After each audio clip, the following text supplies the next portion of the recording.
it has been 1 week since our last video of Callie's puppies, and I hope you can see how much stronger and more mobile the puppies are. This little guy is looking for his mom because she just left. But you can see that he's able to push himself on his legs and waddle around a little bit, which they certainly weren't able to do last week. Some of them also have their eyes open. Let's see if we can see that. Oh yes, welcome to the world. So, if you can see that her eyes are open, his eyes are open, and his ears are open as well. So that means they experience the world very, very differently now than they did just a week ago.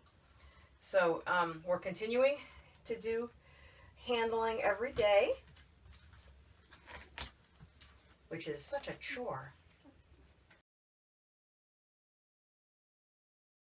I hope that you are preparing for your puppy. You should start well in advance. Even though it might seem like you have a lot of time, these puppies aren't going home for about 8 weeks yet. But you need to start preparing, especially if you have kids. There are a lot of good books out there. But one of the best, I think, is called Living with Kids and Dogs Together Without Losing Your Mind. And I'll give you the spoiler, it is possible. But one of the things I like about this book is the fact that I think it gives a balanced viewpoint.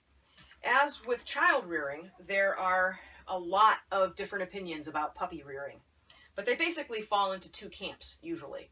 One of the camps says that if you inform and teach your children how to have a puppy or a dog, that you will be successful. And the other camp says that you need to train your puppy and train your dog, and therefore they will integrate into your family and get along with your children and everyone else. And actually, it's not either of those things, it's a combination of those things. You do need to train your puppy or your dog, and you need to teach your kids what it's like to have a puppy and what's appropriate to do with a puppy and what's not appropriate. So the book, Living with Kids and Dogs Together, I think is a great balance when it comes to that. And it's also organized in such a way that it's easy to have family meetings weekly, which I think is an awesome idea.